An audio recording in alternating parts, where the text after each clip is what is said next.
Hello guys, कैसे हैं आप सब लोग। आज हम इस वीडियो में सेमीकंडक्टर और इसके टाइप्स डिस्कस करेंगे। सबसे पहले हमें पता होना चाहिए सेमीकंडक्टर होता क्या है। लास्ट वीडियो में भी हमने थोड़ा बहुत देख लिया था कि सेमीकंडक्टर होता क्या है। अभी हम डिटेल में पढ़ रहे हैं सेमीकंडक्टर। हमने डिटेल में कंडक्टर और इंसुलेटर्स तो नहीं पढ़े हैं, बट सेमीकंडक्टर इसलिए पढ़ रहे हैं क्योंकि बहुत सारी इलेक्ट्रॉनिक्स इंजीनियरिंग की एप्लीकेशन सेमीकंडक्टर पे डिपेंडेंट है। आगे के बहुत सारे टॉपिक इससे रिलेटेड होंगे, तो अगर आपको बेसिक्स नहीं आते होंगे तो आगे के टॉपिक्स में कहीं ना कहीं ज़रूर अटक जाएंगे। तो सेमीकंडक्टर बहुत ध्यान से पढ़ना है, लास्ट तक वीडियो को देखना है, कंप्लीटली नोट्स बनाने हैं अपने। कहीं पे भी आपको लगता है बहुत इंपॉर्टेंट पॉइंट है, उसे स्टार पॉइंट बना लीजिए। Right, so let's start our discussion on the semiconductor. Semiconductor हमने थोड़ा तो इसके बारे में पढ़ लिया था। हमें पता है इसकी कंडक्टिविटी इन बिटवीन कंडक्टर और इन बिटवीन इंसुलेटर होती है। राइट, सो कंडक्टिविटी कंडक्टर से कम इंसुलेटर से ज़्यादा होगी। राइट, तो अब इसके दो टाइप्स होते हैं, इंट्रिंसिक और एक्सट्रिंसिक सेमीकंडक्टर। अब इंट्रिंसिक और एक्सट्रिंसिक सेमीकंडक्टर के बारे में ही डिटेल में पढ़ेंगे। जो अभी तक हमने सेमीकंडक्टर के बारे में बात करी थी वो हम बात कर रहे थे इंट्रिंसिक सेमीकंडक्टर। जो भी सेमीकंडक्टर आप लेंगे उसको अगर आप बहुत ही प्योर फॉर्म में लेंगे तो वो होगा इंट्रिंसिक सेमीकंडक्टर। सो इंट्रिंसिक सेमीकंडक्टर क्या है?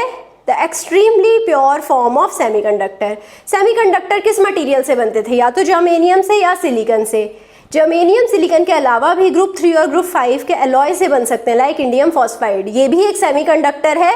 तो जो भी टाइप का सेमीकंडक्टर आप ले रहे हैं, जर्मेनियम ले रहे हैं, सिलिकॉन ले रहे हैं, इंडियम फॉस्फाइड ले रहे हैं, कोई और ग्रुप 3 और 5 का एलॉय ले रहे हैं, जो भी आप लेंगे उसको हाईली प्योर फॉर्म में लेंगे तो वो इंट्रिंसिक सेमीकंडक्टर कहलाएगा। सो यहाँ पर क्या करते हैं इलेक्ट्रॉन्स वैलेंस बैंड से थर्मली एक्साइड हो जाते हैं कंडक्शन बैंड में, और जिसकी वजह से थोड़ी कंडक्टिविटी इसकी बढ़ जाती है। रूम टेम्परेचर पर हमें पता है कि कुछ इलेक्ट्रॉन्स वैलेंस बैंड से जंप कर कंडक्शन बैंड में चले जाएंगे, जिसकी वजह से इसकी थोड़ी कंडक्टिविटी होती है। कंडक्टिविटी ऑब्वियसली कंडक्टर से कम रहेगी बट इंसुलेटर से ज़्यादा रहेगी। Okay, so it is going to create a hole in the valence band. तो यहाँ पर मैं आपको एनर्जी बैंड डायग्राम से समझाती हूँ। ये है मेरा वैलेंस बैंड, ये है मेरा कंडक्शन बैंड। वैलेंस बैंड में इलेक्ट्रॉन्स होंगे। सो ये इलेक्ट्रॉन्स को रूम टेम्परेचर पर हाई काइनेटिक एनर्जी मिली, ये भागकर जंप कर गया कंडक्शन बैंड पे। जब ये जंप करेगा यहाँ पर होल पैदा हो जाएगा। इसकी लोकेशन पर ये अपने पीछे एक होल छोड़कर जाएगा। सो यहाँ पर और वैलेंस बैंड में तो हमें पता है बहुत सारे इलेक्ट्रॉन होंगे। ये इलेक्ट्रॉन क्योंकि नेगेटिव है, होल पॉजिटिव है, इलेक्ट्रॉन होल पे जंप कर जाएगा और अपनी लोकेशन पर फिर से एक होल छोड़ जाएगा। ये इलेक्ट्रॉन फिर होल पे जंप करेगा और यहाँ पर होल को छोड़ जाएगा। अब जैसे ही यहाँ पर ये इलेक्ट्रॉन मूव करा कंडक्शन बैंड में, ये तो करंट प्रोवाइड करेगा ही। हमें पता है जो कंडक्शन बैंड में इलेक्ट्रॉन्स होते हैं वो करंट प्रोवाइड करते हैं, कंडक्शन करंट प्रोवाइड करते हैं। और यहाँ पर हमने देखा कि जैसे ही हमारे पास होल जनरेट हुआ था, होल जनरेट होने की वजह से इलेक्ट्रॉन्स उस पर जंप करने लग गए और इलेक्ट्रॉन्स रिवर्स डायरेक्शन में मूव करने लग गए। राइट, यहाँ पर जिस डायरेक्शन में हमारा होल मूव कर रहा होगा उससे रिवर्स डायरेक्शन में इलेक्ट्रॉन मूव कर रहे होंगे। होल इस डायरेक्शन में मूव कर रहा है, इलेक्ट्रॉन इस डायरेक्शन में मूव कर रहे हैं। राइट, सो यहाँ पर भी करंट जनरेट हो रहा है। टोटल करंट क्या हो जाएगा? IE plus IH, current due to the electron plus current due to the hole. So यहाँ पर हमेशा इलेक्ट्रॉन होल पेयर रहेंगे इन द सेमीकंडक्टर। ये चीज़ बहुत इंपॉर्टेंट है, ये चीज़ आपको ध्यान रखनी है। करंट कंडक्शन होगा due to free electron as well as holes, तो दोनों की वजह से हमारे पास करंट कंडक्शन होगा। फ्री इलेक्ट्रॉन जनरेट कैसे होगा? हम जानते हैं कि स्ट्रक्चर कैसा होता है। सेमीकंडक्टर के स्ट्रक्चर में हमारे पास बहुत सारे सिलिकॉन एटम्स होते हैं। सिलिकॉन एटम के आउटर मोस्ट शेल में 4 इलेक्ट्रॉन्स होते हैं, 4 वैलेंस इलेक्ट्रॉन्स होते हैं। तो 2 सिलिकॉन एटम्स कोवेलेंट बॉन्ड बनाते हैं आपस में, 8 वैलेंस इलेक्ट्रॉन बना लेते हैं जो कि स्टेबल स्टेट होती है। तो कोवेलेंट बॉन्ड जब बन जाता है इनके बीच में तो ये सेमीकंडक्टर की तरह बिहेव करते हैं। अब फ्री इलेक्ट्रॉन कैसे बनेंगे? कोवेलेंट बॉन्ड ब्रेक होता है, फ्री इलेक्ट्रॉन्स निकल आते हैं। अब आप ये फिगर देखिए, ये है मेरा इंट्रिंसिक सेमीकंडक्टर। बहुत सारे सिलिकॉन एटम्स हैं, बहुत सारे सिलिकॉन एटम्स कंबाइंड हैं आपस में। राइट, और यहाँ पर बॉन्ड में कोवेलेंट बॉन्ड है। ये जो बॉन्ड है हमारा कोवेलेंट बॉन्ड है। राइट, क्योंकि सिलिकॉन के आउटर मोस्ट शेल में 4 ही इलेक्ट्रॉन थे, 4 इलेक्ट्रॉन इसने साथ वाले सिलिकॉन के साथ शेयर कर लिए, तो इसके पास 8 इलेक्ट्रॉन आ गए और अब ये स्टेबल स्टेट में हो गया। राइट, अब क्या हुआ, जैसे इसको हाई टेम्परेचर मिला, ये इलेक्ट्रॉन यहाँ से उठकर फ्री स्पेस में आ गया और यहाँ पर अपनी लोकेशन पर एक होल छोड़ गया। हाई टेम्परेचर की वजह से यहाँ पर भी इलेक्ट्रॉन यहाँ कूद गया और अपने लोकेशन पर एक होल छोड़ गया। सो ये जो इलेक्ट्रॉन है जो फ्री स्पेस में आ गए हैं, तो इस इलेक्ट्रॉन को बोलते हैं हम फ्री इलेक्ट्रॉन। राइट, ये है हमारे free electron. In free electron की वजह से करंट जनरेट हो जाएगा और करंट फ्लो करेगा इन द इंट्रिंसिक सेमीकंडक्टर। अब आ जाते हैं एक्सट्रिंसिक सेमीकंडक्टर। एक्सट्रिंसिक सेमीकंडक्टर ही वो सेमीकंडक्टर है जो हम मोस्टली अपनी एप्लीकेशंस में यूज़ करेंगे, इन्हें बहुत ध्यान से पढ़ना है। सो एक्सट्रिंसिक सेमीकंडक्टर में हम क्या करते हैं, एक सूटेबल इम्प्यूरिटी लेते हैं, इम्प्यूरिटी के साथ डोप कर देते हैं। डोप की भी हम देखेंगे, डोप होता क्या है, इम्प्यूरिटी क्या होती है, और इसकी हम इलेक्ट्रिकल प्रॉपर्टीज चेंज कर देते हैं। बेसिकली हमें क्या करना है, सेमीकंडक्टर की इलेक्ट्रिकल प्रॉपर्टीज को चेंज करना है, जिसके लिए हम एक्सट्रिंसिक सेमीकंडक्टर्स बना रहे हैं। एक्सट्रिंसिक सेमीकंडक्टर, इंट्रिंसिक सेमीकंडक्टर दोनों की इलेक्ट्रिकल प्रॉपर्टीज चेंज होंगी due to the impurities. Impurities क्या है, कुछ एटम्स हैं जो हम ऐड कर रहे हैं। पूरे सिलिकॉन सिलिकॉन सिलिकॉन सिलिकॉन होगा, उसमें हम एक इम्प्यूरिटी एटम डाल देंगे और इसी प्रोसेस को, जो हम इम्प्यूरिटी को इसके अंदर डाल रहे हैं, उसे हम बोलते हैं doping. It is suitable for electronic appliances. जितने भी इलेक्ट्रॉनिक अप्लायंसेज हम यूज़ करते हैं, like diode, transistor, opto electronic devices. Opto electronic devices में जैसे हमारे पास एलईडी है, फोटो डिटेक्टर्स हैं, इन सब चीज़ों में हम एक्सट्रिंसिक सेमीकंडक्टर ही यूज़ करते हैं और इसीलिए I am saying extrinsic semiconductor बहुत इंपॉर्टेंट है। जैसे कि हम ग्रुप 3-5 के एलिमेंट से भी एक्सट्रिंसिक सेमीकंडक्टर बना सकते हैं और ग्रुप 3-5 को एज अ हम इम्प्यूरिटी भी यूज़ कर सकते हैं। Group 3-5 is use as a impurity.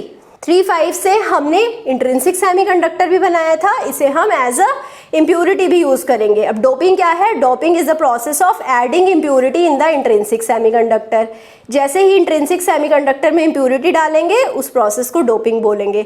Doping करते ही, जैसे ही हम इम्प्यूरिटी डालेंगे, नंबर ऑफ फ्री इलेक्ट्रॉन से नंबर ऑफ होल्स बढ़ जाएंगे। फ्री इलेक्ट्रॉन और होल से क्या हो रहा था, करंट जनरेट हो रहा था, तो करंट बढ़ जाएगा। जैसे ही हम इम्प्यूरिटी डाल रहे हैं, फ्री इलेक्ट्रॉन होल बढ़ेंगे और इसके अंदर से करंट पास करना बहुत ईजी हो जाएगा और ज़्यादा कंडक्टर की तरह बिहेव कर देगा। सो डोपिंग इंक्रीज फ्री इलेक्ट्रॉन और होल्स इन द सेमीकंडक्टर। अब डोपिंग 2 टाइप की होती है, ग्रुप 3 और ग्रुप 5 के एलिमेंट से। ग्रुप 3 के एलिमेंट से कर रहे हैं, इसे ट्राईवैलेंट इम्प्यूरिटी बोलते हैं और ये नंबर ऑफ होल्स बढ़ाएगा। इससे जो सेमीकंडक्टर बनता है उसे पी टाइप सेमीकंडक्टर बोलते हैं। राइट, इसके बाद से कभी भी मैं ग्रुप 3, ग्रुप 5, एक्सट्रिंसिक सेमीकंडक्टर ऐसे नहीं बोलूँगी, मैं N type semiconductor, P type semiconductor ऐसे बोलूँगी।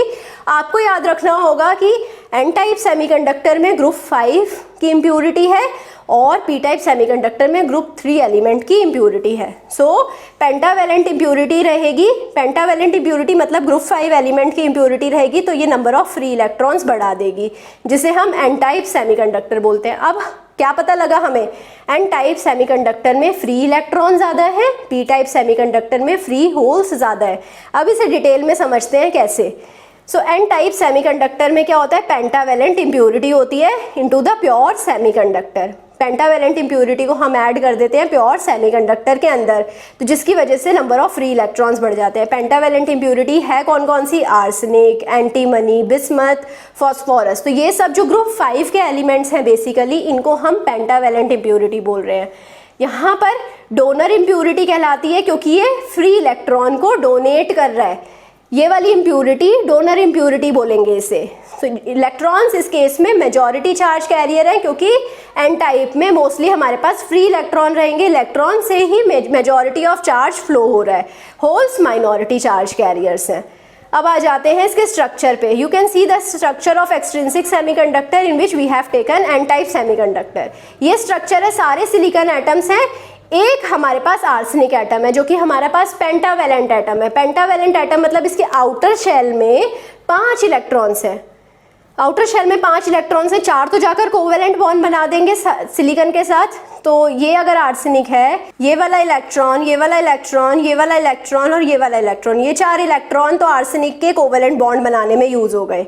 बट एक एक्स्ट्रा इलेक्ट्रॉन था जो यहाँ पर फ्री स्पेस में चला गया, और ये फ्री इलेक्ट्रॉन, जितने ज़्यादा आर्सेनिक हम डालते जाएंगे उतने ज़्यादा फ्री इलेक्ट्रॉन बनते जाएंगे। तो आई कैन से यहाँ पर इलेक्ट्रॉन ज़्यादा हैं होल्स से। सो इलेक्ट्रॉन्स हैं हमारे मेजॉरिटी चार्ज कैरियर और होल्स क्या है, माइनॉरिटी चार्ज कैरियर। राइट। सो आपको समझ आ गया होगा कि एन टाइप सेमीकंडक्टर में कैसे इलेक्ट्रॉन्स ज़्यादा हैं। अब आ जाते हैं पी टाइप सेमीकंडक्टर। यहाँ पर हम ट्राइवेलेंट इम्प्यूरिटी को ऐड कर रहे हैं in the pure semiconductor. Like हम गैलियम, इंडियम या बोरोन को ऐड कर देंगे। गैलियम, इंडियम और बोरोन में मोस्टली हम बोरोन को ही ऐड करते हैं। यहाँ पर large number of holes are generated और मेजॉरिटी करंट फ्लो किसकी तरफ से हो रहा होगा, होल्स मेजॉरिटी चार्ज कैरियर होगा, इलेक्ट्रॉन माइनॉरिटी चार्ज कैरियर होगा। राइट। और इसे हम क्या बोलते हैं, एक्सेप्टर इम्प्यूरिटी, क्योंकि होल्स इलेक्ट्रॉन्स को एक्सेप्ट करेगा। राइट। अब कैसे करेगा वो हम यहाँ पर देखते हैं। यहाँ पर क्या है, this is my extrinsic semiconductor, ये है मेरा P type semiconductor. Right. P type semiconductor में क्या हुआ, बहुत सारे सिलिकॉन एटम्स थे, यहाँ पर बीच में मैंने एक बोरॉन डाल दिया। मैंने आपको बताया था बोरॉन ही मोस्ट सूटेबल इम्प्यूरिटी रहता है, मोस्ट कॉमनली यूज्ड बोरॉन है। बोरॉन ट्राइवेलेंट एटम है, मतलब इसके आउटर मोस्ट शेल में हमारे पास 3 इलेक्ट्रॉन्स हैं। 3 इलेक्ट्रॉन्स तो जाकर कोवेलेंट बॉन्ड बना लेंगे सिलिकॉन के साथ। यहाँ पर तो नहीं बना है, यहाँ पर क्या होगा, क्योंकि इंट्रिंसिक सेमीकंडक्टर वाली प्रॉपर्टीज भी रहेंगी हायर टेम्परेचर पर। जैसे इलेक्ट्रॉन होल पेयर जनरेट हुआ था, वैसे यहाँ पर एक इलेक्ट्रॉन आ जाएगा, यहाँ होल रहेगा।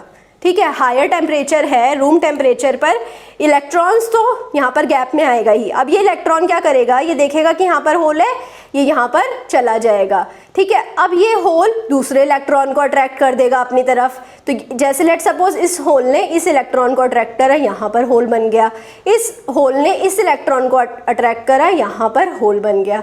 सो ऐसे अब क्या हो रहा है, होल की मूवमेंट हो रही है और होल की मूवमेंट से हमारे पास करंट जनरेट हो रहा है। तो hole are greater than the number of electrons. आपने देखा कि यहाँ पर नंबर ऑफ इलेक्ट्रॉन्स कम रह गए हैं, नंबर ऑफ होल्स ज़्यादा हो गए हैं, तो होल की वजह से मेजॉरिटी करंट फ्लो करेगा और इलेक्ट्रॉन की वजह से माइनॉरिटी करंट फ्लो करेगा। मतलब बहुत ही कम करंट फ्लो करेगा इस केस में, इलेक्ट्रॉन की वजह से, होल की वजह से ज़्यादा करंट फ्लो करेगा।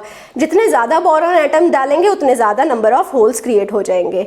सो आई होप आपको सब समझ आया होगा। अगर आपको कहीं पे भी कुछ भी डाउट है, अपने डाउट को कमेंट में जाकर लिख दीजिए। I will be trying to resolve your doubt as soon as possible. I hope आपको सेशन पसंद आया होगा। पसंद आया है लाइक करिए, सब्सक्राइब करिए, दोस्तों के साथ शेयर करिए। Thank you so much.